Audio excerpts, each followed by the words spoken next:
Rolling, I'll count you down. Welcome everyone to the East Hampton Media Studio, where today in our audience we have students from the East Hampton High School. Hi everybody. They have had a career education session with the staff, Tim, and now we're going to have them participate in actually running the show. So today I am going to share a story that's from a book called Spinning Tales, Weaving Hope. And it's stories about peace, justice, and the environment. And in this anthology of stories by different storytellers in Massachusetts and around the United States, there's a story that I adapted from an African story, and it's called, and also told in India, and it's called, I call it, The Four Wise People. Once, a long time ago, there were four wise people. They were so wise because every day, they would spend their time walking up the stairs and going into the huge library. Now, these were the days when all the books were handwritten. And the people that went there would open up the books and read them and learn all the secrets that they could possibly consider about how to grow things, how to grow animals and make them healthy, and also about the stars. Well, these four wise people spent every day in the library. But the fourth wise person was a little bit different, because the fourth wise person every day would go out and would ask, as there were farmers in the field, or there were farmers and ranchers with animals, would ask, how do you grow your crops to be so wonderfully prolific? And would learn the secrets of agriculture that way, could see what really worked for those farmers. And the same with the animals. How do you make your animals maintain such perfect health? Well, at night, this fourth wise person would look up into the skies and would watch the stars move from time to time, and so would learn the secrets of the seasons, when to grow things, when the rainy seasons would come. So the fourth wise person was very wise also. Now, one day, one of the three wise people decided, we're too wise for this village. We should go on a journey and test our knowledge. So they all agreed. They all agreed to go on a journey and to see if there was some place where their knowledge could be tested. So they walked and walked and walked, and they even took their walking drum to make the journey less long. And they had some rhythms that they did. Can you do the rhythms? And their rhythms made the journey less long. And every time they came to a village, they'd say, give us a test. We're the four wise people. Well, no one really had a test. I guess they'd never been to Massachusetts. So they didn't have those tests like you have. But one village, the last that they went to, said, we will find a test for you, wise people. And when they came back, those people of that village directed the wise people to look behind a tree in a path. There, you'll find the test you're looking for.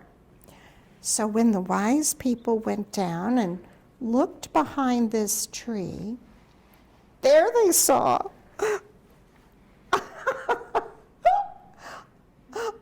a pile of bones. No! Well, the second wise person thought this was perfect.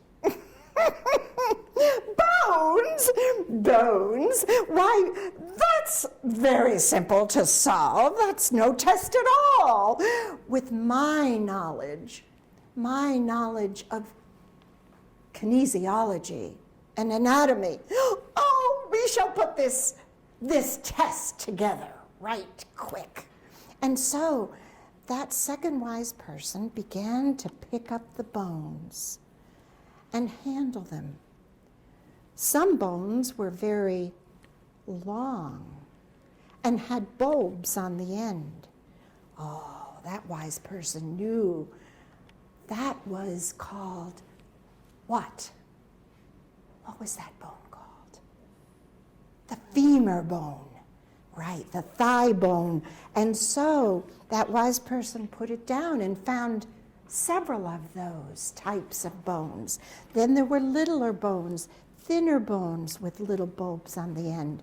And those were other bones that went into the legs of this creature. This is easy. Then that second wise person showed the others, these are curved bones. Oh, those are so simple. We shall put them together in order. We shall get them right in their proper sequence. And those were the what? Rib bones. And then there was some very huge bones. One that looked like it went on the top of some very little bones that kind of hooked in together and looked like they went from small to big and were very, very long.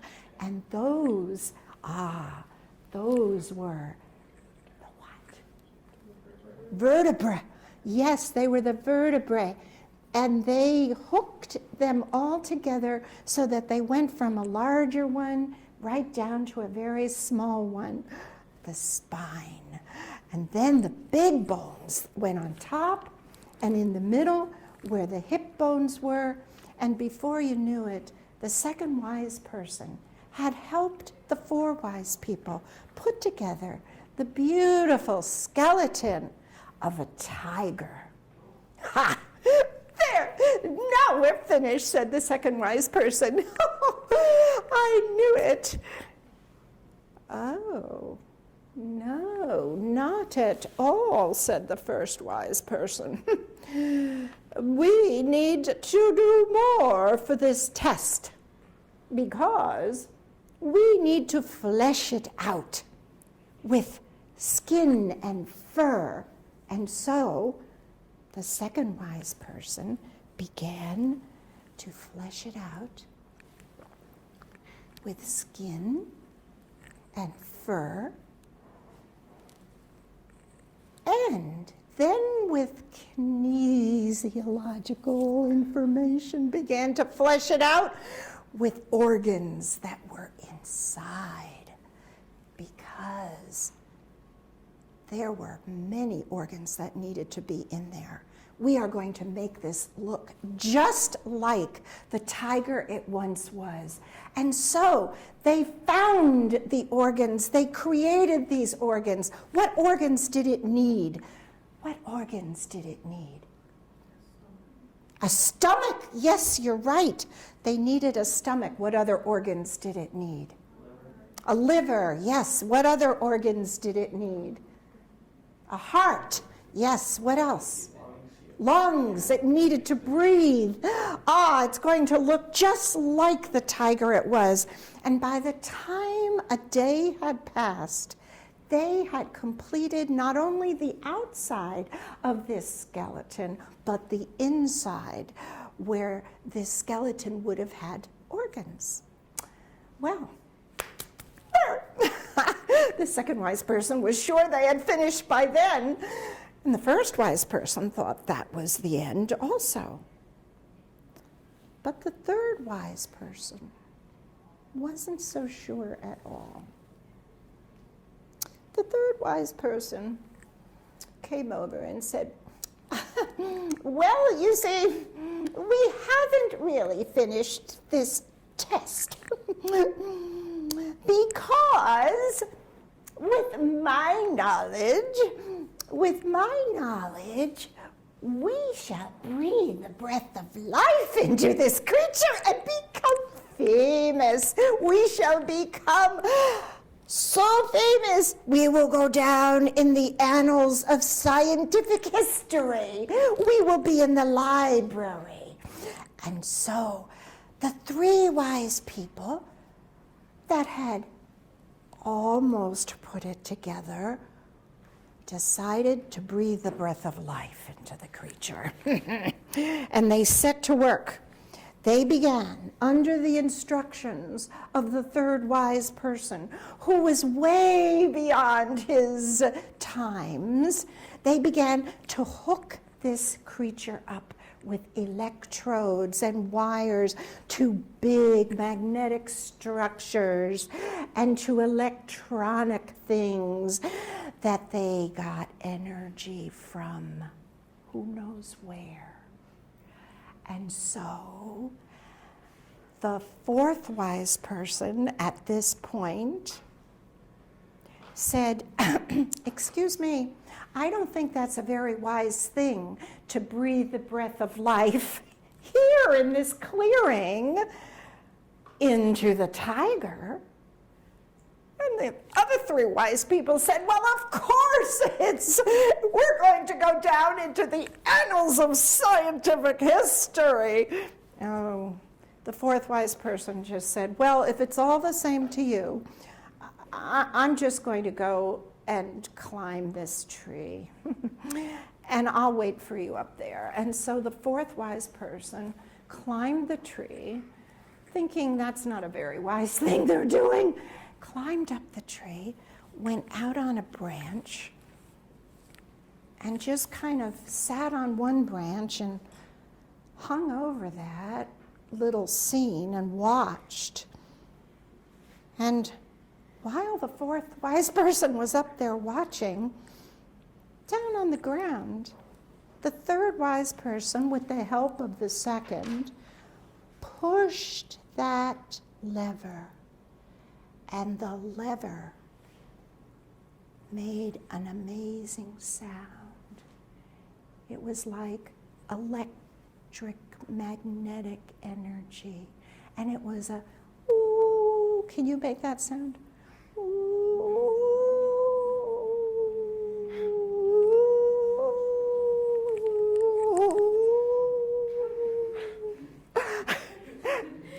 And that creature there, all of a sudden, started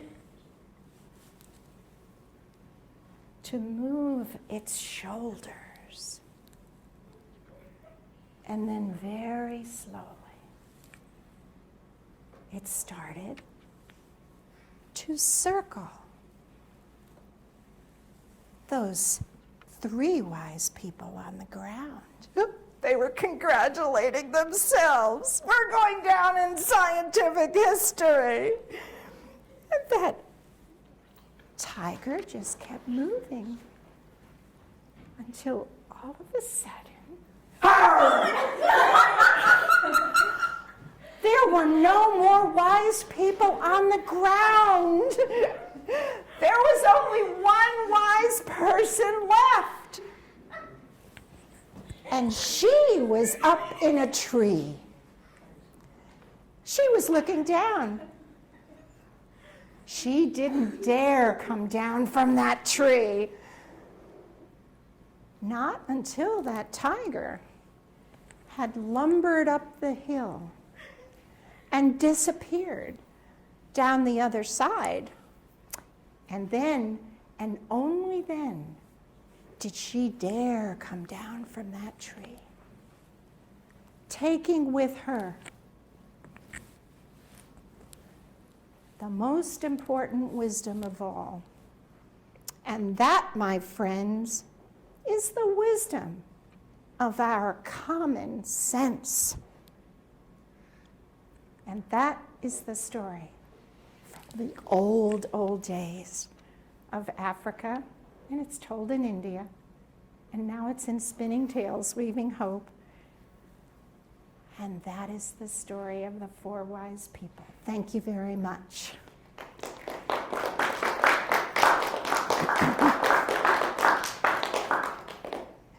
Thank you. And I wanted to say that this story has some kind of metaphorical application to today's world. So if we think of this as an analogy, the tiger was to the 3 wise people as what is to us.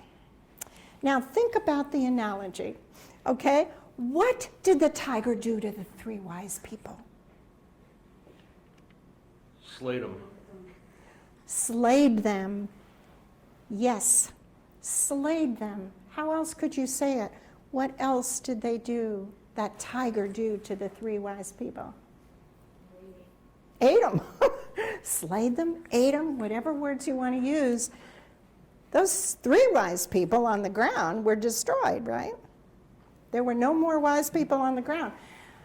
Okay, what could do the same to us? Now, let's think again about the first part of that analogy. The tiger destroyed, ate, slayed the 3 wise people. What did the 3 wise, or the 4 wise people do for the tiger? Put it together. And not only put it together, what else did it do? Yes. Brought it back to life. So one was destruction and one was creation, right? Now what would be the same to, if I had the second part of the analogy, be what is to us? So what do we create that could destroy us if we didn't think about common sense? Yes? Building a supercomputer, connecting it to the internet, and allowing it enough power to cause the singularity. And causing enough power to No, allowing it enough computing power to cause the singularity. That is, when robots are smart enough to program themselves. Okay, a singularity when robots can program themselves.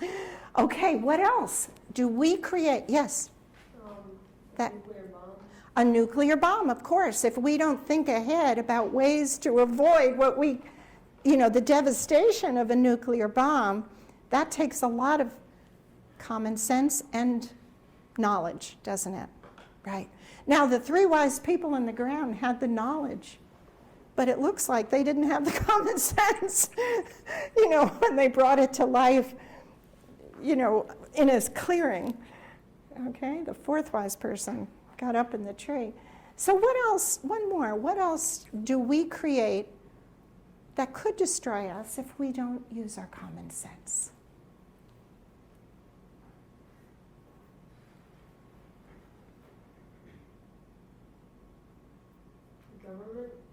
Government, okay. You have to be careful, right? You have to vote for the people that you think are most in your interest, right? Okay, the government. We create government. It's not something that is just natural, right? What are some other things? Yes, like guns, or like poisons, right? We use poisons. We use poisons on plants sometimes so that crops can grow, right? We have to be very careful and think ahead. Or think how to make it so that it doesn't come back to us and destroy our water or something like that, right? We have to be very careful. So this story is an analogy for many different types of things. And it's still relevant, and people still tell it as a result. So thank you very much, and I give the high school students, thank you for helping to make the show possible today. Thank you for running the cameras, and goodbye. You scared me when you did that. I wasn't even expecting that. You jumped at them? What? When you jumped at them, you scared me. Actually. Oh, good, you got scared. jump, though. Thank you for being so scared.